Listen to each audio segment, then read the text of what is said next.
Indo British advanced pain clinic నొప్పి మాయం surgery దూరం ఫర్ అపాయింట్మెంట్స్ 9155515563. నమస్తే, వెల్కమ్ టు ఐ డ్రీమ్. నేను మీ విజిత. ప్రస్తుతం మనతో పాటు ఉన్నారు ఇస్కాన్ టెంపుల్ నుంచి ప్రణవానంద ప్రభుజీ. వారి ప్రవచనాల రూపంలో, వారి మాటల రూపంలో మనకు ఎన్నెన్నో మంచి విషయాలు ప్రతిసారి తెలియజేస్తూనే ఉంటారు. మనకున్న సందేహాలన్నింటినీ నివృత్తి చేస్తూనే ఉంటారు. అయితే నిజంగా భగవంతుడికి మనందరం కూడా భక్తులమే. నిజమైన భక్తుడు అంటే ఎవరు, ఎలాంటి లక్షణాలు కలిగి ఉంటారు, మనం ఆధ్యాత్మిక మార్గంలో నడవాలంటే అసలు మన ప్రయాణం ఏ విధంగా మొదలవ్వాలి, ఇలాంటి విషయాల గురించి ఈరోజు మాట్లాడబోతున్నాం. ఇప్పుడు ప్రభుజీతో మాట్లాడి మరిన్ని విషయాలని నివృత్తి చేసుకుందాం. నమస్కారం ప్రభుజీ. నమస్కారం అండి. హరే కృష్ణ ప్రభుజీ. హరే కృష్ణ ప్రభుజీ. నిజంగా భక్తుడు అంటే ఎవరు ప్రభుజీ? భగవంతుడి పట్ల పరిపూర్ణమైన నమ్మకం ఉన్నవాడు భక్తుడు. సుఖాలు వచ్చినా, దుఃఖాలు వచ్చినా, అవమానాలు వచ్చినా, పొగడతలు వచ్చినా, మన జీవితంలో ఏ సిచ్యువేషన్ వచ్చినా సరే మనం భగవంతుణ్ణి ఆశ్రయించి ఆయన పట్ల నమ్మకం ఉన్నవాడు భక్తుడు. చాలాసార్లు ఏమవుతుందంటే అండి, మనకి మంచి జరుగుతున్నప్పటి వరకు వెరీ గుడ్, మనం చాలా భగవద్భక్తులం అని అంటే, కానీ ఏదన్నా చెడు జరిగిపోయింది ఏమనుకోండి, నాకెందుకు ఇలా జరిగింది, నేను ఇంత మంచివాడిని, ఆయన ఎందుకు అలా చేయలేదు, కాబట్టి ఈయన నాకొద్దు అని అంటారు చాలా మంది. మేము మీరు ఆశ్చర్యపోతారు, అసలు నాకు నా భక్తి జీవితంలో చాలా ఇన్స్పిరేషన్గా అనిపించింది. నేను ఇప్పుడు మనకి తెలుసు పాలస్తీన్ ఇంకా ఇజ్రాయెల్లో వార్ జరుగుతుంది, గాజా అనే ప్రదేశంలో. అయితే ఒక ఆవిడ, అసలు చాలా వీడియోస్ చూశాను ఒకదాని తర్వాత ఒకటి, అక్కడ ఉండే వాళ్ళు మొత్తం ఫ్యామిలీ నష్టం అయిపోయినా, పిల్లలు చనిపోయినా, ఏం చేసినా సరే వాళ్ళు ఇలా అంటున్నారనమాట, ఏ అల్లా నువ్వు మాకు ఇది చేసావు కానీ మేము మాత్రం నీకు స్తోత్రం చేస్తాం. దే ఆర్ వాళ్ళ లాంగ్వేజ్లో వాళ్ళు చెప్తున్నారనమాట, నువ్వు ఏం చేసినా సరే మా మంచికే చేస్తావని నాకు తెలుసు, కాబట్టి ఇంకా ఇంకా మేము మిమ్మల్ని పొగుడుతూనే ఉంటాము. ఆ సిచ్యువేషన్లో కూడా అసలు ఆ నమ్మకం ఎలా ఉంది అని నాకు చాలా ఇన్స్పిరేషన్గా అనిపించింది. అరే ఎంత ట్రూ డివోషన్ వాళ్ళకి ఉన్నది, ఒక నమ్మకం వాళ్ళ దేవుడి పట్ల వాళ్ళకు ఉన్నది. కానీ మనం ఎన్నిసార్లు చాలామంది చూస్తుంటాం. మొన్న నాకు ఎవరో వీడియో పంపించారు, అందులో చెప్తారు, ఒక వెంకటేశ్వర స్వామి ఫోటో ఉంటుందన్నమాట, ఒక ఆవిడ చెప్తారు, ఓయ్ నేను చెప్పింది చేస్తావా లేదా, ఇంకో దేవుడిని తీసుకొచ్చి పెట్టేయాలనా అని అంటుందన్నమాట. అయితే నేను చూసి ఆశ్చర్యపోయాను అనమాట, మనకి ఎందుకు ఇలాంటి ఫేత్, ఇలాంటి నమ్మకం ఎందుకు లేదు? ఎప్పుడైతే మనం ఎంతైతే మనకి ఇన్వెస్ట్మెంట్ చేస్తామో అంతే రిటర్న్ వస్తుంది కదండి. అలానే మన నమ్మకం, మాన అపమానాలు, ఇవి సుఖ దుఃఖాలు, ఇవన్నీ ప్రపంచంలో ఒక భాగం అండి. ఇదంతా జీవితంలో ఒక భాగం. అందుకే మన సనాతన సంస్కృతిలో ఎప్పుడు మంచే ఉంటుంది అని చెప్పారు. అందుకే ఉగాది పచ్చడి, మన నూతన సంవత్సరం ప్రారంభమైనప్పుడు షడ్రుజోపేతం కదండి, చెప్పుకున్నాం. కాబట్టి ప్రతి ఒక్కటి కొద్దిగా అది కావాలి, కొద్దిగా ఇది కావాలి. కానీ మనం ఏం చేస్తామంటే, ఎవరికైతే అచంచల విశ్వాసం ఉంటుందో భగవంతుడి పట్ల, స్వామి నువ్వేం చేసినా నా మంచే చేస్తావు అనేవాడు నిజమైన భక్తుడు. కాబట్టి ఎక్కడి నుంచైనా ఆ విశ్వాసం, ఆ శ్రద్ధ కానీ మనం నేర్చుకోగలిగితే ఇట్ ఈస్ ఎక్స్ట్రీమ్లీ వండర్ఫుల్ అనమాట. ఆ శ్రద్ధ, స్వామి నువ్వు ఏం చేసినా సరే నేను నిన్నే కొలుస్తా, అటువంటి శ్రద్ధ మన దగ్గర ఉండిందండి, మన దగ్గర ఉండింది.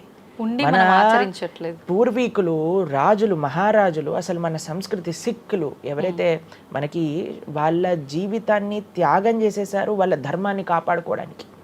మనం చూస్తాం. అసలు ఇప్పుడు ఏంటంటే అండి, నాకు అన్నిటికంటే బాధాకరమైన విషయం ఏంటంటే, ఈ ప్రజెంట్ డే యూత్ ఉన్నారు కదా, వాళ్ళకి మన దేశ సంస్కృతి గురించి తెలియదు, మన దేశ హిస్టరీ గురించి తెలియదు, మన కల్చర్ గురించి తెలియదు, మన ఆధ్యాత్మికత గురించి తెలియదు. తెలుసుకోవాలి అనే ప్రయత్నం కూడా చేయట్లేదు. ఎవరు అసలు దేశాన్ని కాపాడాలనుకుంటుంది? అసలు మన పూర్వీకులు మనకి ఎలాంటి సంపత్తిని ఇచ్చారు? ఏవో టీవీలలో వచ్చే చెత్త ప్రోగ్రాములు చూడటము, టైం వేస్ట్ చేసేయటము. ఇప్పుడు మాకు చెప్తున్నారు, ఎవరో బిగ్ బాస్ అనేదో ప్రోగ్రామ్ వస్తుందట. జనాలందరూ అసలు ఏమొస్తుంది చెప్పండి? మన జీవితంలో ఏదైనా మార్పు కలగలిచ్చా? మనకి లేదు. ఎవడో ఒకటి చోట వాడు డబ్బులు సంపాదించుకుంటూ వాడు చేసే చెత్త పనులన్నీ మనం చూస్తూ ఉంటే, మనం వింటూ ఉంటే, దాని తర్వాత చూస్తే పర్వాలేదు, ఆ వ్యక్తుల పట్ల అపరిమితమైన ప్రేమను పెంచుకొని, ఒకళ్ళు నాకు ఈ మధ్య ఎక్స్ప్లెయిన్ చేస్తున్నారనమాట, ఒక్కొక్కళ్ళకి ఆర్మీ అని తయారైపోయి వేరే వాళ్ళని దూషించటం, వేరే వాళ్ళని తిట్టడం. ఈ సమాజం ఇలా ఉంటే నీకు ఒక బిగ్ బాస్ అనే ఒక టైం వేస్టర్ని కావాలి, అది అయిపోగానే ఐపీఎల్ అనే ఒక టైం వేస్టర్, దాని తర్వాత నెట్ఫ్లిక్స్, అమెజాన్ ప్రైమ్, ఇవన్నీ ఎప్పుడు ఉన్నాయి. మనకి నిజంగా మేము కొన్నిసార్లు యూత్ని కలిసినప్పుడు అడుగుతామండి, అరే మన దేశ రాజకీయాల గురించి తెలుసా? అని అంటే తెలుసండి. ఎవరి దగ్గర నుంచి తెలుసుకున్నావు అని అంటే ఒక యూట్యూబర్ పేరు చెప్తారు. ఆ యూట్యూబర్ ఏమో ఎక్కడో వేరే దేశంలో కూర్చొని మన సంస్కృతిని మన రాజకీయాల్ని ఎలా ఒక వేరే దిశగా నడిపిస్తుంటారు. వాడివన్నీ వింటూ వీళ్ళు ప్రభావితం అయిపోతారు అనమాట. కానీ ఏంటి అసలు మన సంస్కృతి అంటే ఏంటి, మన ధర్మం అంటే ఏంటి, అసలు కొద్దిసం భగవంతుడు చాలా దూరం అనుకోండి, కనీసంలో కనీసం మన భారతీయత అంటే ఏంటో కూడా తెలియదండి అసలు ఇలాంటి పిల్లలకి. ఈ మధ్యలో పిల్లల్ని మర్చిపోకండి. పేరెంట్స్ ఎంతమంది దృష్టి చూపిస్తున్నారు చెప్పండి? చాలా తక్కువ మంది ప్రభుజీ. ఎప్పుడు చూడు ఏ సినిమాకి వెళ్దామా, ఏ సీరియల్ చూద్దామా, ఏ రియాలిటీ షో చూద్దామా, ఏ మూవీ సిరీస్ వెబ్ సిరీస్ కొత్తగా రిలీజ్ అయిందా, ఏ ఇన్స్టాగ్రామ్లో వీడియోస్ చూద్దామా, ఇలానే ఉండిపోతే మన దేశం ఎటు వెళ్తుంది, మన రాజ్యం ఎటు వెళ్తుంది, మన సంస్కృతి ఎటు వెళ్తుంది ఒకసారి చెప్పండి. కాబట్టి భక్తి అనేది ఒక ప్రస్తుత సమాజంలో అర్థం చేసుకోవటము అనేది ఎప్పుడైతే ప్రతి ఒక్కళ్ళు తమ దగ్గర ఉండే సమయాన్ని వెచ్చిస్తారో, ఎప్పుడైతే నేను తెలుసుకోవాలి అనే ఒక ఇచ్చ మనసులో ఉంటుందో, అప్పుడు మాత్రమే పడే ఒక అద్భుతమైన జ్ఞానం అండి అది. తత్విద్ధి ప్రణిపాతేన పరిప్రశ్నేన సేవయ అని కృష్ణుడు భగవద్గీతలో చెప్పారు. ఆధ్యాత్మిక జ్ఞానం అంటే ఎలానో అలా తెలుసుకోలేమండి. దానికి సమయాన్ని వెచ్చించాలి, దానికి ఇంట్రెస్ట్ మన లోపల కలిగి సమయాన్ని తీసుకోవాలి. అరే మనకి బిగ్ బాస్ చూడటంలో ఉన్నంత ఇంట్రెస్ట్ టైం, ఐపీఎల్ మ్యాచ్లలో చూడడానికి ఇంట్రెస్ట్ టైం, వెబ్ సిరీస్లు చూడడానికి ఉన్న ఇంట్రెస్ట్ టైం, ఒక గీతా భాగవతం వినడానికి మనం టైం పెడుతున్నామా? లేదు, అసలు అట్లాంటి ఆలోచనే రావట్లేదు కదా. మరి భక్తి అంటే ఏంటి, భగవంతుడు అంటే ఏంటి, భగవంతుడు మనకి ఏం చేస్తున్నాడు, ఇవన్నిటికీ సమయం వెచ్చించాలి కదండి. కాబట్టి అందుకే మనం ఎప్పుడు చెప్పేది, ఒక భక్తుడు అనేవాడు అన్నిటికంటే అదృష్టవంతుడు. ఎవరికైతే భగవంతుడి యొక్క కృప అనుభవంలోకి వస్తుందో, అటువంటి అనుభవం కానీ మనం పొందాలి అని అనుకుంటే మనం సమయాన్ని కేటాయించాలి. ఇది చాలా ముఖ్యమైన విషయం. అయితే మనం ఆధ్యాత్మిక ప్రయాణం మొదలు పెట్టాలి అంటే ముందుగా చేయాల్సిన పని, మొట్టమొదటి అడుగు ఆధ్యాత్మిక ప్రయాణం ముందు పెట్టాలి అని అంటే ఇన్స్టాగ్రామ్, వాట్సాప్ని తగ్గించాలి. ఓకే. ఇంతకు ముందు ఏకాదశి, ఇప్పుడు రేపు ఏకాదశి ఉపవాసం అంటే నిర్జల ఉపవాసం అని లేదా పలాహార ఉపవాసం అని అలా చెప్తారు. కొన్ని సంవత్సరాలు అయిపోయాక ఉపవాసం అని అంటే కనీసం ఈ రోజైనా ఫోన్ చూడొద్దు అని చెప్పే రోజులు కూడా వస్తాయేమో అనిపిస్తుంది. ఎందుకంటే ప్రతిసారి కూడా అడిక్టెడ్ జనాలందరూ కూడా వాట్సాప్ వీడియోలు, స్టేటస్లు, ఇన్స్టాగ్రామ్, యూట్యూబ్, టీవీ వీటితో అడిక్ట్ అయిపోయి ఎంత సమయాన్ని వెచ్చిస్తున్నారు. అసలు మీరు అన్నట్టుగా జపం చేయడానికి అడుగురా అంటే జపం చేయడానికి సమయం లేదంటారు, వాట్సాప్ స్టేటస్ మాత్రం చూడడానికి సమయం ఉంటుంది. ఎంత విచిత్రం చెప్పండి. కాబట్టి మనము చాలా జాగ్రత్తగా మొట్టమొదటి అడుగు ఏంటి అని అంటే మనం చెయ్యకూడని విషయాలు పక్కన పెట్టడం. ఏంటి? అక్కర్లేని విషయాలు వినటం, అక్కర్లేని విషయాలు మాట్లాడటం, అక్కర్లేని విషయాల గురించి ఆలోచనలు చేయటం. వీటన్నిటిని పక్కన పెట్టి 4 నియమాలు చెప్పారండి మన శాస్త్రంలో భక్తిలో ముందుకెళ్ళడానికి, ధర్మ మార్గంలో ముందుకెళ్ళడానికి. మద్యం పానం శ్రియాసూన యథా అధర్మశ్చ చతుర్విధం అని భాగవతం చెప్తుంది. 4 రకములైన తప్పుడు అలవాట్లను మనం నిషేధన చెయ్యాలట. ఏంటి ఆ 4? మద్యము అని అంటే మద్యాన్ని సేవించటం, ఎనీ టైప్ ఆఫ్ ఇంటాక్సికేషన్ అని అనుకోండి, సిగరెట్లు కానీ, మందు కానీ, గుట్కా, మానిక్ చంద్, పాన్, ఇంకేమంటారు టొబాకో, ఇవన్నీ డ్రగ్స్, ఇవన్నీ అసలు చెప్తూ ఉంటే మిగతా ఎనీ కైండ్ ఆఫ్ ఇంటాక్సికేషన్ దీన్ని పక్కన పెట్టాలి. మనం భక్తి మార్గంలో ముందుకెళ్ళాలి అని అంటే చెప్తున్నాను. 2 మద్యం పానం శ్రియ అసూన. జూదము ఇంతకుముందు జూదం ఆడుతూ ఉండేవారు, మనకు తెలుసు పాచికలాట అని అనేవారు. మహాభారతంలో యుధిష్ఠిర మహారాజు గారు ఆడినప్పుడు ఏమైంది వాళ్ళ జీవితంలో మనందరికీ తెలుసు. ఎన్ని కష్టాలు పడాల్సి వచ్చింది, ఆస్తంతా వెళ్ళిపోవాల్సి వచ్చింది, అరణ్యానికి పాలవ్వాల్సి వచ్చింది. చాలా మంది అడుగుతారు ఎందుకు మహాభారతం యుధిష్ఠిరుడు ఆడాడు. ఆయన ఆడి చూపించారు, అయ్యా ఆడితే ఈ పని అవుతుంది. ఎగ్జాంపుల్ సెట్ చేయడానికి ఆయన చేశారు. సరే ఆయన చేసింది తప్ప కాదా, ఆయన ఏం అనుభవించారో తెలుసు కదండి. మనం ఎందుకు చెయ్యాలి ఆ పని? ఇప్పుడు జూదం యొక్క విపరీతమైన కాన్సిక్వెన్సెస్ తెలుసా అండి. ఇప్పుడు బెట్టింగ్ గేమ్లని, ఐపీఎల్ మ్యాచెస్ కి బెట్టింగ్స్ అని, లేదా ఏది వస్తే దానిపైన బెట్టింగ్లు పెట్టడం, అవి ఇవి ఎన్ని అప్లికేషన్స్ తయారైపోయి ఎన్ని ఒక యువతని ఒక తప్పుడు మార్గంలో పెట్టడానికి అసలు మాకు అప్పుడప్పుడు మేము యూట్యూబ్ చూస్తాం కదండి ప్రవచనాలు వినడానికి, మా గురువు గారి ప్రవచనాలు వినడానికి మేము చూస్తుంటాం అనమాట. అప్పుడు వస్తుంది రమ్మీ సర్కిల్ అని యాడ్ వస్తుంది అనమాట. ఇప్పుడు పేరు చెప్తున్నారు ఎందుకు ప్రభుజీ అని మీరు అనుకోవచ్చు. ఎందుకంటే పెద్ద పెద్ద సినిమా యాక్టర్స్ వాళ్ళు ప్రమోట్ చేసేది రమ్మీ సర్కిల్ అని, మాణిక్ చంద్ కంపెనీస్ని, గుట్కాలని, తర్వాత ఏవైతే అన్హెల్దీ ప్రోడక్ట్స్ కోక్ ఇలాంటివి ఏవైతే సాఫ్ట్ డ్రింక్స్ కూల్ డ్రింక్స్ ఉంటాయో వాటిని మీరు ఒక్కసారి ఆలోచన చేయండి. వాళ్ళు నిజమైన శ్రేయోభిలాషులా మనకి ఒక్కసారి ఆలోచన చేస్తే మనకు అర్థమవుతుందండి.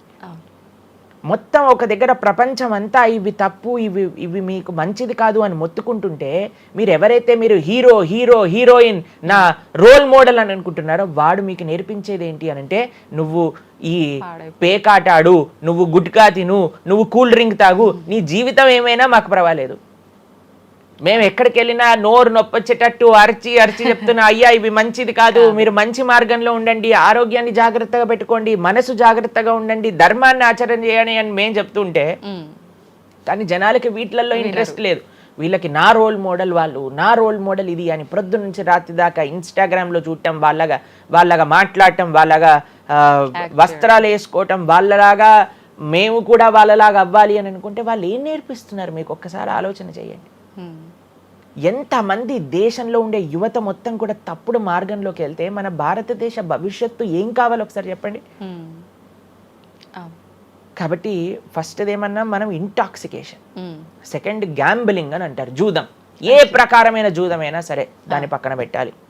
మూడవది మాంసాహారాన్ని సేవించటం, ప్రాణిహింస చెయ్యకూడదు, భగవద్భక్తి మార్గంలో ముందుకెళ్ళాలి, భగవంతుని తెలుసుకోవాలి అని అంటే మనం లాస్ట్ టైం దీని గురించి మాట్లాడుకున్నాం, మనం ఎక్స్ప్లెయిన్ చేసామన్నమాట క్లియర్గా ఎందుకు మనం మాంసాహారాన్ని స్వీకరించకూడదు అని.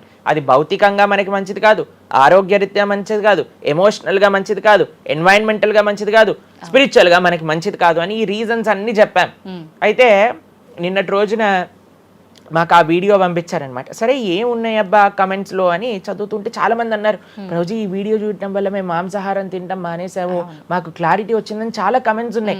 కొంతమంది ఏం రాశారు తెలుసా అండి, మరి ప్లాంట్స్కి, మరి ఆకుకూరలకి, తర్వాత మనం పండించే మొక్కలకు కూడా ప్రాణం ఉంది కదా అని.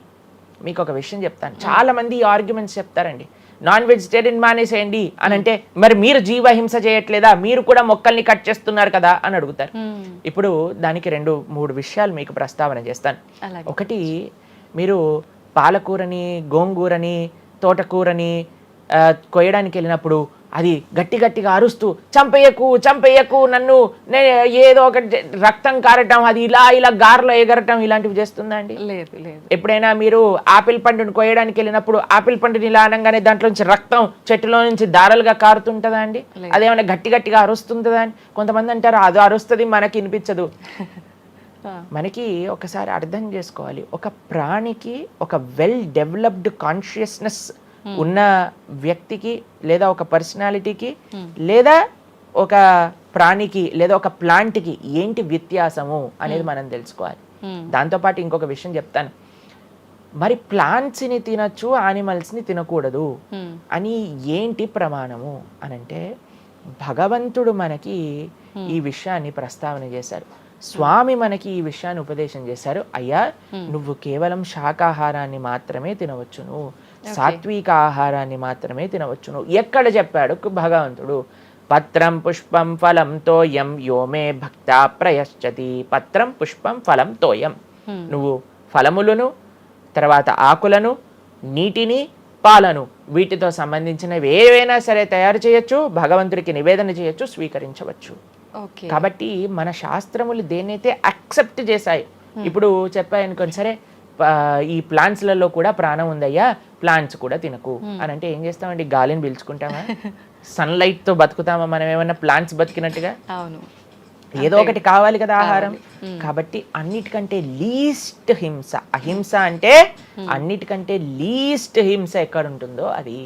కాబట్టి మనకి శాస్త్రం ఆమోదన చేసింది, నువ్వు ఈ ఏవైతే హర్బివోరస్ అని అంటారు చూడండి, ఏవైతే పశుపక్షాదులు కాకుండా ఏవైతే మొక్కలు ఉంటాయో, ఏవైతే ధాన్యం ఉంటుందో, ఏదైతే ఫలములు ఉంటుందో దాన్ని స్వీకరించు అని. తర్వాత రెండో ఆర్గ్యుమెంట్ ఏం చేస్తారు తెలుసా అండి, నాన్ వెజిటేరియన్ అనగానే మనం కానీ తినకపోతే వాటి పాపులేషన్ మొత్తం పెరిగిపోయి మనల్ని చంపేస్తుంది. అయ్యా నువ్వొక్కడు ఈ మారటం చేత ఏమీ అవ్వదు. అవును, మొత్తం మారిపోదు. ప్రపంచం ఎలా వెళ్తుందో కొంతమంది మూర్ఖులు ఉంటారు, ఎంత చెప్పినా మారని వాళ్ళు వాళ్ళ పని చేసుకొని ఇవ్వండి అంతే. భగవంతుడు బ్యాలెన్స్ ని తయారు చేశారండి, ఆ భగవంతుడు ఆ బ్యాలెన్స్ ని క్రియేట్ చేస్తారు. నువ్వు ఆ ధర్మాన్ని ఆచరించకుండా ఉండు. కాబట్టి 3 చూసాం ఏంటి, మద్యం, పానం, శ్రియ, సూన. ఒకటి intoxication, gambling, meet eating. Last Prabhuji ఒక చిన్న డౌట్, ఇప్పుడు మాంసాహారం తినొద్దు మన శాస్త్రంలో ఎక్కడ తినమని చెప్పలేదు అని అన్నారు కదా, మరి గ్రామ దేవతలకి కోళ్ళు, మేకలు ఇలాంటివన్నీ బలిస్తుంటారు కదా, మరి అది ఎక్కడ ఉంది అసలు? మీరు అమ్మవారిని జగన్మాత అని పిలుస్తారు తెలుసా? మీరు ఎప్పుడైనా అంటారా? అమ్మ అంటారు, అంతేనా? ఒక తల్లికి, ఒక తల్లితనంలో మీరు కూడా మదర్ కదండి, మీ పిల్లలకి ఏదైనా ఒక చిన్న బాధ కలిగితే మీరు ఓర్చుకోగలుగుతారా చెప్పండి? లేదు. అస్సలంటే అసలు అలాంటి ప్రస్తావనే తేయకూడదు ప్రభుజీ అని అంటారు. అవును, అంతేనా కదా? మరి జగన్మాత అని మనం అంటున్నప్పుడు ఆ జగత్తుకి తల్లి, జగత్తు మొత్తం అని అంటే ఆ పక్షి, ఆ ప్రాణి కూడా అదే జగత్తులో పుట్టిందే కదా, అంటే ఆ ప్రాణికి కూడా ఆవిడే కదా తల్లి. ఆ తల్లి ముందు మనం ఇలాంటి పనులు చేస్తే అమ్మకి నచ్చుతుందా నచ్చదా చెప్పండి? నచ్చదు. కాబట్టి ఇవన్నీ ఎక్కడొచ్చాయి అని అంటే మధ్యలో ఎక్కడో ఒక చోట కొన్ని తప్పుడు ఆచరణలన్నీ కూడా మన లోపలికి దూసుకొచ్చేసాయి అన్నమాట. కానీ బలి అనేది ఎప్పుడు ఇవ్వకూడదు. సాత్వికమైన ఆరాధన అన్నిటికంటే శ్రేష్టమైన ఆరాధన. ఈ బలులు ఇవ్వటం వీటన్నిటిని తామసిక ఆరాధన అని అంటారు. కాబట్టి మనము ఎంతైతే మీరు బలి అంటే ఏంటో తెలుసా అండి, ఏదో ఒకటి సమర్పణ చేయటము. సమర్పణ చేయటాన్ని, దాంట్లో ప్రాణిని సమర్పణ చేయటం కంటే మనకుండే అహంకారాన్ని సమర్పణ చేస్తే అమ్మవారు ఇంకా ఆనందిస్తారు. మన దగ్గర ఉండే దంభాన్ని సమర్పణ చేసేస్తే, బలిచ్చేస్తే ఇంకా ఆనందంగా ఉంటారు. దంభము అని అంటే గర్వం. ఓకే. అహంకారము, దంభము, ఈ రెండిట్లో వ్యత్యాసం ఏంటో తెలుసా అండి? గర్వము అని అంటే మనం చేసిన దానికి మనం గర్వపడటం అనమాట.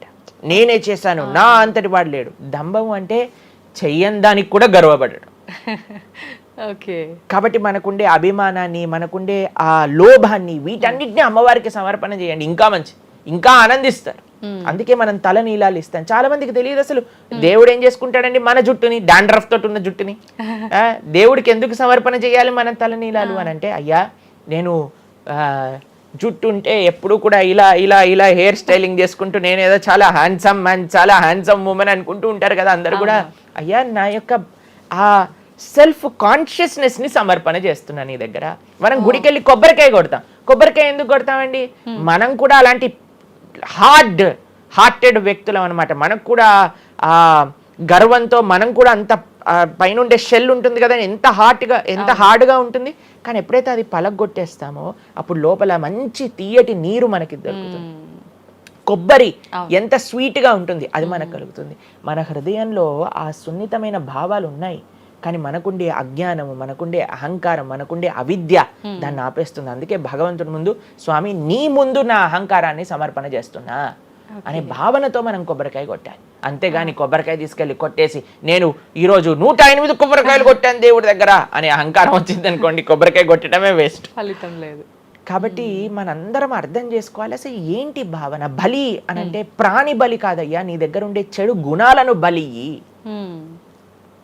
కాబట్టి ఈ 3 విషయాలు అయిపోయి 4వ విషయం ఏదైతే మనం చేయకూడదో, ఇల్లిసిట్ సెక్స్ అని అంటారు, వ్యభిచారము అని అంటే పురుషులు స్త్రీలు పురుషులు. నిన్నే ఒకళ్ళు చెప్తున్నారు, ఒక టీవీలో ఒక న్యూస్ వచ్చిందట, one of the most famous యాక్టరో లేదా ఇంకెవరో వాళ్ళ హస్బెండ్ని వేరే స్త్రీలతో పాటు పట్టుకున్నారు అని మాకు ఒక న్యూస్ నిన్న ఒకళ్ళు చెప్తున్నారు అనమాట. అంటే వాళ్ళు ఏం చెప్పారంటే నాకు, ప్రభుజీ సమాజంలో ఇలాంటివి ఎన్నో కేసులు వస్తున్నాయి ప్రభుజీ, ఈ మధ్యలో న్యూస్లో ఇలాంటివి అయితే తరచుగా మనం చూస్తూ ఉన్నాము. కాబట్టి ఈ సమాజం ఎటువైపు వెళ్తుందో తెలియట్లేదు ప్రభుజీ అని అంటే మేము వాళ్ళకి చెప్పాం, సమాజాన్ని ఎందుకు ఇటువైపు నడుస్తుంది అని అంటే మనం చూపించే విషయాలు అలా ఉన్నాయి, చూపించే సినిమాలు అలా ఉన్నాయి, చూపించే సీరియల్ అలా ఉన్నాయి, చూపించే ఆదర్శమైన వ్యక్తులు అలా ఉన్నారు. మనం ఎవరైతే హీరోలు అనుకుంటున్నామో వాళ్ళు ప్రొద్దున లేస్తే విడాకులు తీసుకొని ఇంకొకరిని పెళ్లి చేసుకొని, విడాకులు తీసుకొని ఇంకొకరిని పెళ్లి చేసుకొని, ఇలాంటివి చూస్తుంటే మనం కూడా అది నార్మలైజ్ అయిపోయింది మన భారతీయ సంస్కృతిలో. కానీ ఎక్కడైతే ధర్మం ఉంటుందో, రాముడు ఆదర్శంగా ఉన్న వ్యక్తి ఎప్పుడూ అలాంటి తప్పు చేయలేదండి. ఎందుకంటే రాముడు ఏకపత్ని వ్రతుడు. ఎంత కమిట్మెంట్ ఉండాలి భార్య పట్ల, భర్తకు కూడా అలానే అండి.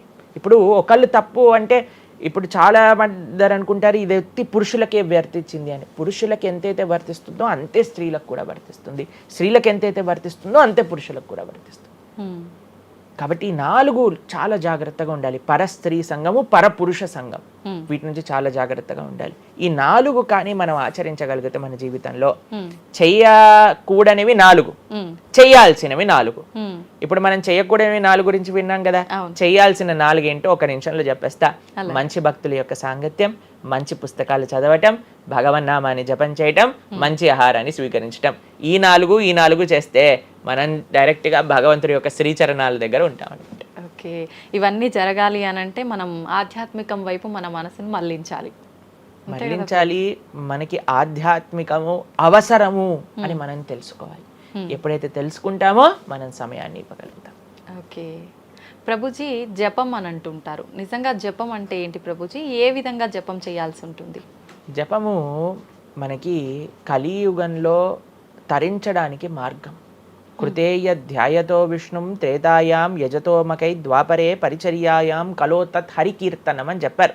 భగవంతుడి యొక్క నామ జపం అత్యంత శ్రేష్టమైనది. కృష్ణుడు భగవద్గీతలో ఏం చెప్తారో తెలుసా అండి? అన్నిటికంటే గొప్ప యజ్ఞం, యజ్ఞములలో నేను ఒక యజ్ఞాన్ని అని చెప్తారు. ఏ యజ్ఞం తెలుసా? యజ్ఞానాం జప యజ్ఞోస్మి అని భగవంతుడు చెప్తారు. అన్నిటికంటే గొప్ప యజ్ఞం జపం చేయడం అనమాట. ప్రతిరోజు జపం చేయాలి. మనందరం మేము ప్రతిరోజు 2 గంటల పాటు జపం చేస్తాం ప్రొద్దున పూట. ఏంటి జపం చేయాలి? భగవన్నామాన్ని జపం చేయాలి. భగవన్నామము అత్యంత సులభంగా మనల్ని భగవంతుడి యొక్క కృపని తెచ్చిపెడుతుంది, భగవంతుడి యొక్క రియలైజేషన్ మనకిస్తుంది అనమాట. అందుకే హరిర్నామ హరిర్నామ హరిర్నామేవ కేవలం కలోర్నాస్తేవ నాస్తేవ నాస్తేవ గతిరన్యద అని చెప్పారు. అన్నిటికంటే శ్రేష్టమైనది ఎటువంటి రూల్స్ అండ్ రెగ్యులేషన్స్. ఇప్పుడు కొంతమంది అనుకుంటారు జపం అంటే చాలా రూల్స్ ఉండాలి, అది చేయాలి ఇది చేయాలి అని. ఏం లేదు, చక్కగా శుచిగా ఉండండి, శుభ్రంగా ఉండండి, భగవంతుడి ముందు దీపం పెట్టండి, కూర్చోండి, ఒక జపమాల పట్టుకోండి. హరే కృష్ణ కృష్ణ కృష్ణ హరే హరే, హరే రామ రామ రామ హరే హరే. సింపుల్ మంత్రం, ఎవరైనా చేయొచ్చు, ఎటువంటి కాంప్లికేషన్స్ లేదు. ఏ స్థితిలో ఏ అవస్థలో ఉన్న వాళ్ళైనా సరే చక్కగా జపం చేయొచ్చు. ఎటువంటి నియమాలు లేదు. ఎప్పుడైనా సరే చక్కగా భగవన్ నామానికి నియమం లేదు, మంత్రాలకి నియమాలు ఉన్నాయి, కానీ ఇది భగవన్ నామం. ఇటువంటి నామాన్ని కానీ మనం హరినామం అని అంటారు దీన్ని. ఈ హరినామాన్ని కానీ చక్కగా జపం చేయగలిగితే మనకి బ్రహ్మాండమైన ఫలితాలు, ఆ భగవంతుడి యొక్క కృప మనం ఎక్స్పీరియన్స్ చేయగలుగుతాం మన జీవితంలో. ఇప్పుడు మీరు చూడండి, నోట్లు ఎప్పుడైనా మనం లెక్క పెట్టామనుకోండి, ఎలా లెక్క పెడతారో తెలుసా? ఇలా 1 2 3 4 5 6 7 8 9 10 అని లెక్క పెడతారు, అంతేనా? ఏదైతే నోట్లు లెక్క పెట్టేటప్పుడు ఎప్పుడు మనం బయటికి లెక్క పెడతాం, ఎందుకంటే ఇది ఎప్పుడు బయటికి వెళ్ళేదే. కానీ జపం చేసినప్పుడు ఎలా లెక్క పెడతారో తెలుసా అండి? మీరు జపం చేస్తుంటే హరే కృష్ణ కృష్ణ కృష్ణ హరే హరే, హరే రామ రామ రామ హరే హరే అని లోపలికి అంటాం మాలని. నోటిని బయటికి అంటాం, జపాన్ని లోపలికి అంటాం లెక్క పెట్టేటప్పుడు. ఎందుకంటే ఇది ఎప్పుడు మనతో పాటు వచ్చేది ధనం, ఇది వెళ్ళిపోయే ధనం. కాబట్టి శాశ్వతంగా మన లోపలతో వచ్చే ధనం, జన్మాంతరాలకు కూడా మనల్ని ఉద్ధరింపజేసే ధనం ఏదన్నా ఉంటే అది భగవన్నామ జపం. నిజంగా ఎంత మంచి మాట ప్రభుజీ. అసలు ఈ లాజిక్ అర్థమే కాలేదు ఎప్పుడు మాకు. మీరు చెప్పేదాకా ఇంత లాజిక్ ఉంది అని అనిపించలే. చాలా మంచి మాట. మంచిగా చెప్పాం. ప్రతి ఒక్కళ్ళు చిన్న పిల్లల నుంచి, మా దాంట్లో మా గ్రూప్ లో మీరు చూస్తే చిన్న పిల్లల నుంచి వృద్ధుల వరకు అందరు జపం చేస్తారు. అంతెందుకండి, మీరు చూస్తారు హరే కృష్ణ భక్తులు దేశ విదేశాల నుంచి ఉన్న వాళ్ళందరూ జపమాల పట్టుకొని జపం చేసే వాళ్ళని మనం చూడట్లేదు. కాబట్టి మనకి ఎందుకు జపం రాదు? టైం వస్తుంది, టైం ఉంది. ఎక్కడెక్కడ టైం వేస్ట్ చేస్తున్నామో తెలుసుకుంటే ఎక్కడ దాన్ని యూటిలైజ్ చేయాలో తెలుస్తుంది. సమయంతో పనుందా ప్రభుజీ? ఏ సమయంలో అయినా ఏ సమయంలో అయినా చేసుకోవచ్చు, కానీ ప్రొద్దున పూట చేస్తే అత్యంత శ్రేష్టమైన. ప్రొద్దున పూట మనం త్వరగా లేసి, త్వరగా స్నానం చేసి, త్వరగా జపం చేసుకోగలిగితే ఆ రోజంతా బ్రహ్మాండంగా ఉంటుంది. ధ్యానం కూడా చేస్తుంటారు చాలా మంది. జపానికి ధ్యానానికి వ్యత్యాసం ఏంటి? మనము భగవన్నామ మంత్రాన్ని, నామాన్ని జపం చేస్తూ భగవంతుడి గురించి ధ్యానం చేయాలి. ఓకే. ఇప్పుడు జస్ట్ ధ్యానం, చాలా మంది మాకు ఈ కంప్లైంట్ చేస్తుంది, ఇప్పుడు ఈ ధ్యానం చేస్తే మనసు నిలకడగా ఉండట్లేదు, మనసు ఎక్కడికి వెళ్ళిపోతుంది, అక్కర్లేని ఆలోచనలు వస్తున్నాయి. ఇప్పుడు చూడండి, పిల్లవాడు అటు ఇటు ఇటు అటు కదులుతున్నాడు అనుకోండి, ఇంట్లో ఏయ్ అనగానే అయిపోతారు. అలా మన మనసు కూడా అటు ఇటు ఇటు అటు కదులుతూ ఉంటుంది. కానీ ఎప్పుడైతే మనం మంత్రంతో ధ్యానం చేస్తామో అప్పుడు మనసు ఇలా వెళ్ళిపోయింది అనుకోండి పక్కకి, హరే కృష్ణ అనగానే ఆ మనసు వచ్చేస్తుంది, వామ్మో వీడు కాన్షియస్గా ఉండండి నేను అటు ఇటు వెళ్తుంటే. కాబట్టి మనసు కూడా మనం ఆ నామం పట్ల మనం ధ్యానం చేయొచ్చు. ఎప్పుడైతే మనం నామాన్ని మంచిగా జపం చేస్తామో ఆ నామంలోంచే భగవంతుడి యొక్క రూపం, గుణం, లీల అవన్నీ కూడా ప్రకాశితం అవుతాయి. కానీ ఫస్ట్ మనం ధ్యానం నామం పైన పెట్టాలి. మన ఉచ్చారణ కరెక్ట్గా ఉందా, మనం చక్కగా ఆ నామాన్ని వింటున్నామా, దీనిపైన ధ్యాస ఉండాలన్నమాట. నిజంగా చాలా మంది ధ్యానం చేసేటప్పుడు ఆ ఏకాగ్రత అనేది రావట్లేదు, ఎన్నిసార్లు ప్రయత్నించినా అంటుంటారు కదా ప్రభుజీ, ఏం చేయాలంటారు ఆ ఏకాగ్రత రావాలంటే? ప్రాక్టీస్ చేయాలి. అభ్యాసేనతు కౌంతేయ, అభ్యాసం చేయాలి. ఇదేదో చాలా మంది ఏం చేస్తారు తెలుసా అండి, ప్రభుజీ నేను 3 రోజుల నుంచి జపం చేస్తున్నా కానీ నాకు ఆ రుచి కలగట్లేదు. అయ్యా 300 కోట్ల జన్మలు తీసుకున్నాం మనము, ఆ జన్మాంతరాల్లో ఉండే వాసనలు ఉన్నాయి కదా, కొద్దిగైనా మనం సమయం ఇవ్వాలి భగవంతుడి యొక్క నామం. ఇప్పుడు మురికి పట్టిన ఒక క్లాత్ ఉందనుకోండి, ఇంకులో ముంచేసిన క్లాత్ ఉందనుకోండి, దాన్ని ఇచ్చాను అనుకోండి, ఇప్పుడు ఒక్క ఉతుకుల్లో పోతుందా ఇంకంతా? ఒక ఉతుకు తర్వాత ఇంకో ఉతుకు తర్వాత ఇంకో కొద్దిగా వెళ్తూ ఉంటుంది. కొన్నిసార్లు మనకి ఫస్ట్ 3-4 వాషెస్లో తెలియదు అసలు పోయిందా లేదా, పోతుంది కానీ మనకంత ఎవిడెంట్గా కనిపించదు. కానీ 10, 15, 20, 30 సార్లు అయ్యాక తెలుస్తుంది. 100 సార్లు అయ్యాక మళ్ళీ మనకి తెల్లగా ఆ క్లాత్ బయటికి వచ్చేస్తుంది. అలానే మనం కూడా ప్రయత్నం చేస్తూ ఉండాలి. ఇన్ని జన్మలు మనం మాయకి ఇచ్చేసి ఒక జన్మలో 3 రోజులు మనం భగవన్నామాన్ని జపం చేసి ఇప్పుడు నాకేం కలగలేదు అని అంటే ఎలా చెప్పండి? ఆ నిష్ఠ, సిన్సియారిటీ ఇవ్వాలి టైం మనకి. ఎలాగైతే మీరు టైం దీనికి ఇచ్చారో అలానే టైం భగవంతుడు కూడా ఇవ్వాలి. తప్పకుండా ఆ ప్రాసెస్లో తప్పులేదు. మన సిన్సియారిటీ, ఎంత సిన్సియర్గా మనం చేస్తే అంత తొందరగా మనకు కృప అనేది లభిస్తుంది. ఓకే ప్రభుజీ, పునర్జన్మలు అని అంటుంటారు, పునర్జన్మలు ఉంటాయా? ఇందాక మీరు చెప్పినట్టు ఎన్నో జన్మల వాసనలు మనకి ఈ జన్మలో కూడా అవి ఉంటాయి అని చెప్పన్నారు కదా, ఆ వాసనలకు సంబంధించిన ఆ లైఫ్ని మళ్ళీ ఈ జన్మలో మనం అనుభవిస్తామా? తప్పకుండా. మీరు అంతెందుకండి, మీరే ఎన్నోసార్లు మీ జీవితంలో కొంతమందిని కలిసి ఉంటారు, వాళ్ళు చెప్తారు ఇది ఈ జన్మలోంచి కాదు, పక్కా వీడి పోయిన జన్మలోదే ఈ లక్షణం. ఎందుకంటే చాలా మంది అంటారు మా ఇంట్లో ఎవరండి ఇలా ఉండరండి కానీ వీడికొక్కటే ఈ గుణం వచ్చింది అని అంటూ ఉంటారు. మనం చాలాసార్లు చూస్తాం చిన్న పిల్లలకి, వాళ్ళకి మనకు నేర్పించకుండానే ఒక టాలెంట్ వచ్చేస్తుంది. వాళ్ళు ఆ విధంగా నేను మొన్న బృందావనం వెళ్ళినప్పుడు మేము చూసాం, అక్కడ చిన్న పిల్లవాడండి, నాకు తెలిసి 3-4 సంవత్సరాలు ఉంటాయి, 250 కంటే ఎక్కువ ట్యూన్లలో హరే కృష్ణ మంత్రాన్ని పాడుతున్నాడు ఆయన. వాళ్ళ పేరెంట్స్ని అడిగాం, అయ్యా ఎలా నచ్చింది? ప్రభుజీ మేమేం తెలియదు ప్రభుజీ, చిన్నప్పటి నుంచి హార్మోనియం దగ్గరికి వెళ్ళి టిక్ టిక్ టిక్ టిక్ అనేవాడు, వాడే పాడుతున్నాడు, వాడికి మొత్తం హార్మోనియం ఎవ్వరు నేర్పించలేదు, వాడే పాడుతున్నాడు అని. అలా ఎన్నో, మీరు డాక్టర్ ఐన్ స్టీవెన్సన్, మీరందరూ ఇంటర్నెట్ ఉంది కదా, మీ అందరికి ఫోన్లు ఉన్నాయి కదా, డాక్టర్ ఐన్ స్టీవెన్సన్ అని నొక్కండి. 2500 కంటే ఎక్కువ కేసుల పైన ఆయన రీసెర్చ్ చేశారు. రీఇన్కార్నేషన్, పునర్జన్మ కలిగిన కేసెస్లో అనమాట. కాబట్టి మీరు జస్ట్ రీఇన్కార్నేషన్ కేసెస్ అని మీరు యూట్యూబ్లో టైప్ చేస్తే ఎన్నో వస్తాయి మీకు. కాబట్టి పునర్జన్మ ఉన్నది. పునర్జన్మ సిద్ధాంతాన్ని ప్రస్తావన చేసి వాటిని నమ్మకం ఉన్న వాళ్ళే సనాతన ధర్మానికి సంబంధించిన వాళ్ళు అనమాట. కాబట్టి ఏది కూడా మనకి స్పాంటేనియస్గా రాదు, అంతా కూడా కర్మ, what ever we do that comes around అనమాట. కాబట్టి ఈ పునర్జన్మ సిద్ధాంతం అనేది తప్పకుండా ఉన్నది. పునర్జన్మ ఉంటుంది, జన్మాంతరాల వాసనలు అనేవి ఉంటాయి. ఎప్పుడైతే మనం ఆధ్యాత్మిక సాధన, ఎప్పుడైతే మనం భగవద్భక్తి చేస్తామో ఆ వాసనలన్నీ కూడా తొలగిపోతాయి. మనం చక్కగా మంచి ధార్మికమైన వ్యక్తిలా మనం మళ్ళీ మారచ్చు అనమాట. ప్రభుజీ, పునర్జన్మ ఉంటుంది అని అనుకున్నాం మనం. అయితే పునర్జన్మ అంటే అంతకుముందు జన్మకు సంబంధించిన పాపం పుణ్యం ప్రతి ఒక్క దాని ప్రభావం ఈ జన్మలో ఉంటుందంటారా ప్రభుజీ? తప్పకుండా. చాలా మంది అంటారు, ప్రభుజీ వాళ్ళు ఇంత పిచ్చి వాళ్ళు కానీ ఇంత ఆనందం ఎందుకు వస్తుంది అని అంటే, వాళ్ళు గత జన్మలో చేసిన పుణ్యం ఇప్పుడు వాళ్ళకి వస్తుంది, ఈ జన్మలో చేసే పాపం మళ్ళీ వస్తుంది. ఎవరు కూడా ఎస్కేప్ అవ్వలేరండి. ఇప్పుడు మీరు అనుకుంటున్నారు మనం బాధపడుతున్నాం, గత జన్మలో చేసిన పాపాన్ని ఇప్పుడు మనం అనుభవిస్తున్నాం, ఇప్పుడు మేము మంచి వాళ్ళం ప్రభుజీ, మీకు కూడా వస్తుంది ఆ ఛాన్స్. కాబట్టి ఈ కర్మ సిస్టమ్ ఏదైతే భగవంతుడు ఇది చేశారో దాని నుంచి ఎవ్వరు ఎస్కేప్ కాలేరు. ఆయన సిస్టమ్ చాలా పక్కా. ఇక్కడ ఉండే మనం అప్పుడప్పుడు ట్రాఫిక్ సిగ్నల్ని దాటేసి ట్రాఫిక్ పోలీస్ నుంచి ఎస్కేప్ అవ్వచ్చు, కానీ భగవంతుడి యొక్క రేడార్ నుంచి ఎస్కేప్ అవ్వలేదన్నమాట. ఎందుకంటే ఆయన హృదయంలో ఉండే కదా అన్ని నోట్ డౌన్ చేసుకునేది. కాబట్టి తప్పకుండా గత జన్మ పుణ్యము గత జన్మ పాప ఫలితాలు ఈ జన్మలో అనుభవించాల్సిందే. చాలా మంది మమ్మల్ని అడుగుతారు, ప్రభుజీ నరకానికి తీసుకెళ్తారు కదా. ఆ నరకానికి తీసుకెళ్తారు, మరి నరకంలోనే అంత అయిపోగొడితే మళ్ళీ ఈ జన్మలో ఇవ్వటం ఎందుకు?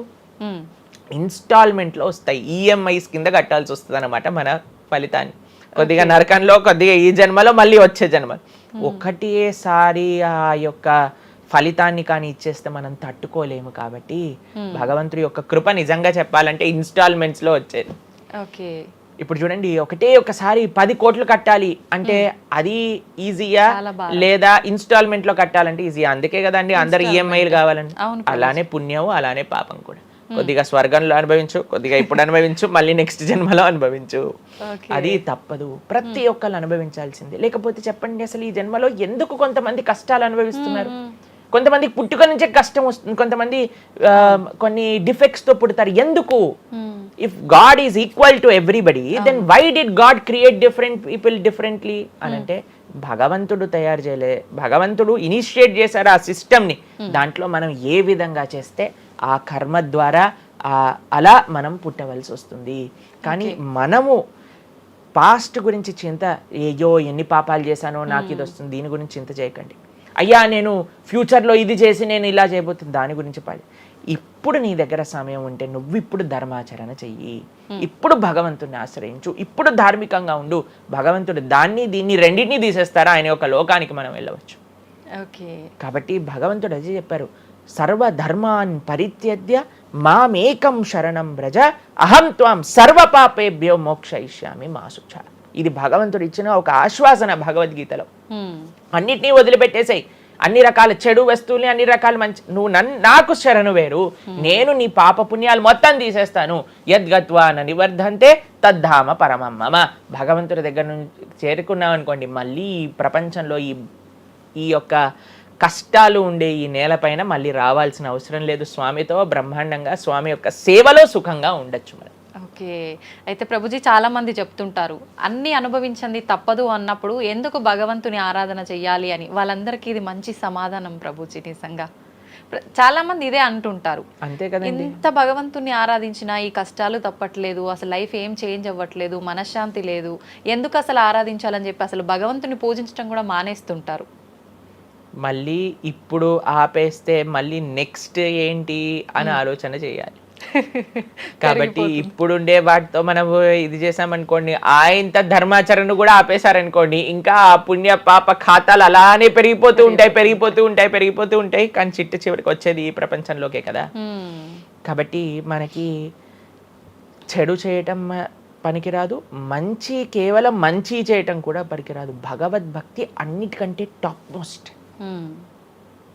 కాబట్టి మనం ధార్మికంగా ఎంత భగవద్భక్తితో ఉంటే అది మనకి అంత మంచిది. ఓకే ప్రభుజీ, కర్మ సిద్ధాంతం అన్నారు కదా, అసలు కర్మ సిద్ధాంతం అంటే ఏంటి ప్రభుజీ? ఏం చెప్తోంది అసలు? మనం చెయ్యంది మనకి రాదు, మనం చేసింది తప్పకుండా మనకు వస్తుంది. ఇదే కర్మ సిద్ధాంతం. Every action has equal and opposite reaction. Okay okay, ఇలా అయితే ఈ లా ఉందో అదే కర్మ సిద్ధాంతం. అంటే నువ్వు చేసింది ఏదైనా సరే ఆ యొక్క ఫలితం నుంచి తప్పించుకోలేవు.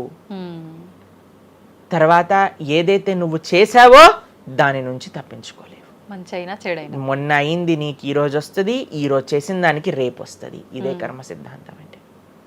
కాబట్టి ఎప్పుడు ఇది మన మనసులో ఉండాలి. అరే ఈ రోజు నాకు ఏదైనా బాధ ఉంటే నేను ఏదో చేశానేమో, కాబట్టి ఏదో చేశాము అయిపోయింది, ఈ రోజు ఈ కష్టం వచ్చింది, కృష్ణ నువ్వు నాకు శక్తినివ్వు ఈ కష్టాన్ని ఎదుర్కోవడానికి. ఇప్పటి నుంచి నేను ఇలానే మంచిగా ఉంటాను, ఎప్పుడూ అధర్మం వైపు వెళ్లకుండా ఉంటాను, స్వామి నువ్వే రక్ష అని ఆ ధర్మ చింతన ముందుకు తీసుకెళ్ళటం. ఇప్పుడు కానీ మనం ఆ ధర్మ సంకల్పం చేసుకుంటండి, రేపటి రోజున మరి చాలా మంది అంటే రేపు ఎవరు చూసారో లేదో, అయ్యా రేపు ఎవరు చూసారో లేదో అని కానీ మీ పిల్లవాడు చెప్పి నేను ఇప్పుడు కష్టపడను, రేపు నాకు ర్యాంక్ వచ్చాక నాకు ప్లేస్మెంట్ వస్తుందో లేదో నాకేం గ్యారంటీ ఉంది కాబట్టి నేను చదవను అన్నాడు అనుకోండి, ఏం చెప్తారు మీరు?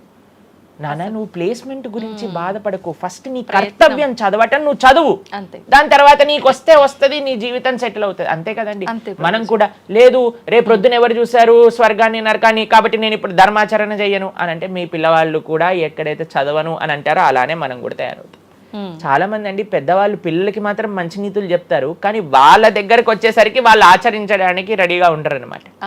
కాబట్టి మీరు ఒక్క విషయాన్ని ఆలోచించండి, మీరు ఏం చెప్తున్నారో అది మీరు ఫాలో అవుతున్నారా? పెద్దలు ఫాలో అవుతేనే అది పిల్లలు ఆచరిస్తారు, లేకపోతే ఆచరించరు. పిల్లలకి స్కూల్ ఎలానో మనకి భగవంతుడి యొక్క సృష్టి చేసిన ఈ ధర్మం అలాంటి. కాబట్టి ఈ రెండిట్లో మనం చాలా జాగ్రత్తగా ఉండాలి. ప్రభుజీ, చాలా మంది ఏ పని చేయాలన్నా కూడా ముందు వెనుక ఆలోచించి ప్రతిదీ జ్యోతిష్యాన్ని పట్టి దాని ప్రకారంగానే పనులు చేస్తూ ఉంటారు. నిజంగా జ్యోతిష్యాన్ని నమ్మొచ్చు అంటారా? జ్యోతిష్యం 100% కరెక్టే, కానీ జ్యోతిష్యాన్ని నువ్వెంత సీరియస్గా తీసుకోవాలి అది ఆలోచించాల్సిన విషయం. జ్యోతిష్య శాస్త్రం అది, శాస్త్రం ఎప్పుడూ కూడా కరెక్టే, కానీ మనకి ఎంత అవసరం అది. ప్రతిరోజు ప్రొద్దున లేవంగానే రాశి ఫలాలు ఏమైపోయాయి అని కొంతమంది చదువుతూ ఉంటారు. ప్రతి చిన్న విషయానికి ఈ రోజు ఏమైంది, ఈ రోజు ఎలా ఉంది, ఆ రోజు ఎలా ఉంది, సండే పేపర్లో వచ్చింది, ఇంకా ఈ వారం ఎలా ఉండబోతుంది, ఇవన్నీ నీకు అవసరం లేదయ్యా. నువ్వు ధర్మాచరణ చెయ్యి, భగవంతుడి పట్ల నమ్మకం పెట్టుకో, ఆయన చూసుకుంటాడు. భక్తులు ఎవరు కూడా అలాంటి విషయాలని సీరియస్గా తీసుకోరండి. ఎందుకంటే బృందావనంలో ఒక భక్తులు ఉన్నారనమాట. ఆయన అంటారు, మొత్తం అన్ని గ్రహాలు నీకు అనుకూలంగా ఉండి నువ్వు కృష్ణ భక్తుడివి కానీ అవ్వకపోతే అన్ని గ్రహాలు అనుకూలంగా ఉండి నీకేం లాభం. తర్వాత అంటాడు, అన్ని గ్రహాలు ప్రతికూలంగా ఉండి కానీ నువ్వు కృష్ణ భక్తుడు అయితే ఏవి నిన్ను ఏం చేయలేవు. ఎందుకంటే భగవంతుడు అలాంటి రక్షణ ఇస్తాడనమాట. మనకి భగవంతుడి దగ్గర ఆ శక్తి ఉన్నది. కాబట్టి మనము దేన్ని ఎంత సీరియస్గా తీసుకోవాలి? మనకి కావాల్సినది ఆధ్యాత్మికత, భక్తి. భగవంతుడి గురించి విన్నామా, భాగవత రామాయణాదులు శ్రవణం చేశామా, స్వామికి ఆరాధన చేసుకున్నామా, ఆలయానికి వెళ్ళామా, గోసేవ చేశామా, ధార్మికంగా ఉన్నామా, ఎవరికి ఏం చెడు చేయలేదా, మంచి అందరి గురించి కూడా మంచి ఆలోచిస్తున్నామా, ఒకళ్ళతో మంచిగా మాట్లాడుతున్నామా, ఎవరికి చెడు చేయట్లేదా, ఇంతవరకు నీ ఆలోచన ఉంటే సరిపోతుందండి. ఈ ధర్మచింతన మనకు కావాలి, అంతేకాని ఏమవుతుంది, నా రాసి ఏంటి, ఇదేంటి. ఇప్పుడు అంత పిచ్చి జనాలకి ఎలా పెరిగిపోయిందంటే, ఒకళ్ళు అంటారు ఈ ఉంగరం పెట్టుకోమంటారు, ఒకళ్ళు అంటారు ఇలా నీ పేరు రాయి అంటారు, ఒకళ్ళు అంటారు నీ పేరులో ఏ ఏ ఏ ఏ ఎక్స్ట్రా రాయమంటారు. ఇవన్నీ ఏంటి మారిపోయాయి. ఇవన్నీ మార్చుకొని నీ ఆచరణ కానీ మారకపోతే, నీ థింకింగ్ కానీ మారకపోతే, నీ ధర్మం పట్ల ఉండే అనిరుక్తి కానీ పెరగకపోతే ఇవన్నీ చేసి ఏం లాభం? కాబట్టి మనం ఎసెన్స్ ఆఫ్ ధర్మ భగవంతుడి ఆరాధన. సవై పుంసాం పరో ధర్మో యతో భక్తిర్ అదోక్షజే. అటువంటి స్వామిని ఆశ్రయించటంలో మన టైం పెట్టాలి, కానీ ఇలాంటి చిన్న చిన్నవి చూసుకోవటం, వీటి కోసం మనం సమయాన్ని వేస్ట్ చేసుకోవటం మంచిది కాదు. జ్యోతిష్యం కరెక్టా? 100% కరెక్ట్. నీకెంత కావాలి అది నువ్వు ఆలోచన చేసుకో. పెళ్లి చేసుకోవాలి, గృహ ప్రవేశం చేసుకోవాలి, ఏదైనా పెద్ద పెద్ద ఉంటే అప్పుడు మీరు చూడాలి ముహూర్తం, వివాహం చేసుకోవటం కానీ లేదా ఏమంటాం మన గృహ ప్రవేశాది పెద్ద పెద్ద కార్యములకి చూసుకోసరి. ప్రతిరోజు, ప్రతి క్షణం, ప్రతి వారం, ప్రతి నెల. చాలా మందికి పొద్దున్నే చూడండి అసలు రోజు గడవదు.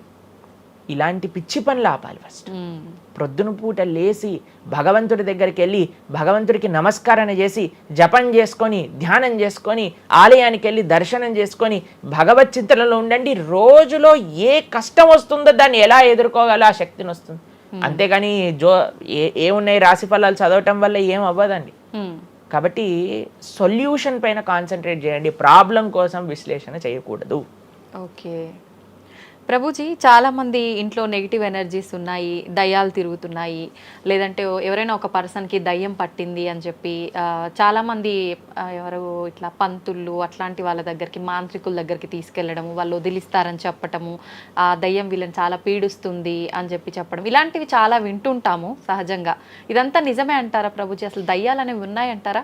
ఆత్మలు, దయ్యాలు ఇవన్నీ ఉన్నాయండి, అది లేవు అని చెప్పలేము, ఉన్నాయి తప్పకుండా.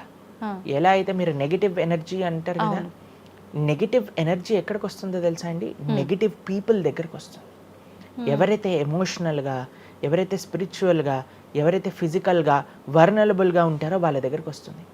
ఎవరైతే ఇంట్లో భగవద్ ఆరాధన ఉండదో, పూజ రూమ్లో ఏమీ లేకుండా చాలామంది ఇప్పుడు మాకు చాలా విచిత్రం అనిపిస్తుంది కొన్నిసార్లు మాకు ఈ ఇంటర్నెట్లో వీడియో చూసినప్పుడు వీళ్ళు చర్చ్లో ఉండే వాళ్ళందరూ దయ్యాలను వదిలిస్తూ ఉంటారనమాట. మాకు చాలా ఆశ్చర్యం ఏంటంటే వీళ్ళకి ఎందుకు దయ్యాలు పడుతున్నాయి అని. కాబట్టి ఎందుకు దయ్యాలు ఎవరైనా పర్సనాలిటీస్లోకి వెళ్తాయో తెలుసండి, ఎవరైతే క్లీన్లీనెస్ మెయింటైన్ చేయరో, ఓకే, ఎవరైతే సమయానికి స్నానం చేయటం కానీ, సమయానికి శుచిగా శుభ్రంగా ఇల్లు శుభ్రంగా ఉంచుకోవటం కానీ, దేవాలయంలో భగవంతుడి యొక్క మూర్తులకి చక్కగా ఆరాధన చేసి ధూపం, దీపం, నైవేద్యం, తోరణం, ఉత్సవాలు, పండగలు, యజ్ఞాది యాగాదులు ఇవన్నీ ఉన్న చోట ఎప్పటికీ నెగిటివ్ ఎనర్జీ అనేది ప్రవేశించలేదు. ఓకే.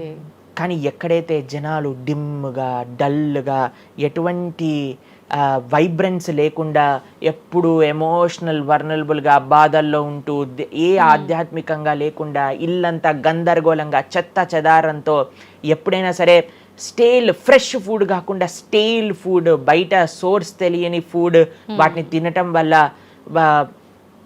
అలాంటి మెంటాలిటీస్, అలాంటి నెగిటివ్ ఎనర్జీ ఈజీగా ఇటువంటి నెగిటివ్ ఎన్వైరన్మెంట్లోకి వచ్చేస్తుంది అనమాట. ఓకే. కానీ ఎప్పుడైతే మనం వైబ్రెంట్గా భగవన్నామ చక్కగా బొట్టు పెట్టుకొని చక్కగా మంచిగా సాంప్రదాయంగా రెడీ అయ్యి, చీర సాంప్రదాయం, మన సాంప్రదాయం మన చీర అండి. భారతీయత మగవాళ్ళైతే ధోతి కుర్తా ఇంతకుముందు ఉండేది, శిఖ ఎంత చక్కగా బొట్టు పెట్టుకొని చక్కగా అలంకరణ చేసుకొని ఇంట్లోకి వెళ్ళంగానే అసలు ఆ ధూపం యొక్క సువాసన వచ్చి చక్కగా పసుపచ్చతో మన గడప నుంచి స్టార్ట్ చేస్తే పైన తోరణము, కింద ముగ్గులు, అసలు ఒక సనాతన సాంప్రదాయం. ఒక హిందూ యొక్క ఇంటికి వెళ్తే ఏ దయ్యం అలాంటి ఇంట్లోకి వెళ్ళగలుగుతుంది చెప్పండి? మన సినిమాలలో మీరు చూసి ఉంటారు, దయ్యాలు ఎక్కడుంటాయి? పాతబడ్డ బంగ్లాలలో, ఎక్కడో క్లోజ్ చేసిన గెస్ట్ హౌస్లలో ఉంటాయి, అంతేనా? నిజం ప్రభుజీ. ఏదైనా దేవాలయంలో దయ్యం ఉండటం మీరు చూసారా ఎక్కడైనా? ఎందుకు ఉండదు? ఎందుకంటే అక్కడ భగవద్ ఆరాధన జరుగుతుంది కాబట్టి. ఏ ఇంట్లో అయితే నిరంతర భగవద్ ఆరాధన ఉంటుందో, ఏ ఇల్లు అయితే వైబ్రెన్స్ గా ఇంటి బయట ముగ్గు నుంచి ప్రారంభమై ఇంటి లోపల దేవాలయంలో దీపము నిరంతరము కూడా ఉంటుందో, భగవద్ ఆరాధన జరుగుతుందో, భగవన్నామ జపం జరుగుతుందో, శాస్త్రాన్ని పారాయణ చేస్తున్న విష్ణు సహస్రనామం, హరే కృష్ణ మహామంత్ర కీర్తన, యజ్ఞము, యాగము, ఉత్సవాలు చేస్తూ అటువంటి ఇంట్లో అటువంటి వ్యక్తులకి ఎప్పుడూ రాలేదండి. ఎవరైతే తన నుదిటిన తిలకాన్ని అలంకరణ చేసుకొని చక్కగా సాంప్రదాయంగా ఉంటారో, శుచి శుభ్రత పాటిస్తారో, చక్కగా ఆలయానికి వెళ్ళి గోసేవ చెప్పండి, అలాంటి వాళ్ళకి ఎప్పుడైనా ఇలాంటి నెగిటివ్ ఎనర్జీ అటాక్ అవుతుందా అంటే అస్సలు కాదు. ఎవరైతే గ్లూమీగా, డిప్రెస్డ్గా, ఏం లేకుండా ఏ వస్త్రాలు పడితే ఆ వస్త్రాలు వేసుకోవటం, దేవుడు కొంతమంది ఆలయంలోకి వెళ్ళామనుకోండి, ఇంట్లో పూజ రూమ్లోకి వెళ్ళామనుకోండి, పండగ నుంచి పండగ మాత్రమే దీపం పెడతారు, లేదా అస్సలు ఆ పూలు అలానే ఉంటాయి 15-20 రోజుల వరకు. అవును ప్రభు. అలాంటి ఇంట్లలో నెగిటివ్ ఎనర్జీ రాకపోతే ఇంకేమొస్తుంది చెప్పండి? కాబట్టి నెగిటివ్ ఎనర్జీ ఉందా? ఈ దయ్యాలు, ఆత్మలు ఉన్నాయా? ఉన్నాయి. ఎవరి దగ్గరికి వెళ్తాయి? అటువంటి మెంటాలిటీ ఉన్న వాళ్ళ దగ్గరికి మాత్రమే వెళ్తాయి. ఓకే. మనం కానీ ఎప్పుడైతే మనకి రక్షణ, అందుకే మనం తులసి మాల వేసుకుంటాం. తులసి మాల ఇప్పుడు చూడండి, మేము నరసింహ కవచాన్ని ధరించామన్నమాట. ఇవన్నీ నరసింహ ఆరాధన, నరసింహ కవచాన్ని ఎప్పుడైతే మనం చేస్తామో, ఎప్పుడైతే మనం భగవన్నామ స్మరణ చేస్తామో, తులసి మాల ధరించాలి. తులసి మాల చాలా మంది ఇప్పుడు ధరిస్తున్నారు, కానీ నియమాలను పాటించట్లేదు. ఏంటి నియమాలు? తులసి మాల వేయాలి అని అంటే మనము భగవత్ ప్రసాదాన్ని మాత్రమే నైవేదన చేసి తీసుకోవాలి, మాంసాహారాన్ని తినకూడదు, ఎల్లిపాయలు ముట్టుకోకూడదు. ఇవన్నీ కూడా నెగిటివ్ థింగ్స్ అన్నమాట, తామసిక రాజసీకమైన విషయాలు. కాబట్టి ఇవి చక్కగా ఇవన్నీ మానేసామనుకోండి. తులసిమాల ధరించడం అంటే ఏంటి అంటే చూపిస్తున్నాం అనమాట, మన దగ్గర ఎటువంటి తామసిక రాజసీక ప్రవృత్తులు లేవు, మేము సిద్ధ సాత్విక ప్రవృత్తిలో ఉన్నాం. దయ్యం అక్కడ నుంచి వచ్చింది కూడా యూటర్న్ తీసుకొని వెళ్ళిపోతుంది అన్నమాట ఇవి చూడంగానే. కాబట్టి అది చాలా ముఖ్యం. ఎప్పుడైతే మన ఆచరణ బాగుంటుందో, ఎప్పుడైతే మనం ధార్మికంగా ఉంటామో, ఎప్పుడైతే భగవద్భక్తులై ఉంటామో, ఏ నెగిటివ్ ఎనర్జీ మనల్ని ఏం చేయలేదు. ఓకే, మొత్తానికి ఉన్నాయి దయ్యాలు, ఉన్నాయి, జాగ్రత్త. మనం మంచిగా భక్తి పరంగా ఉండండి, ధార్మికంగా ఉండండి, చక్కగా ధర్మాచరణ చేయండి, మీకేం భయం లేదు.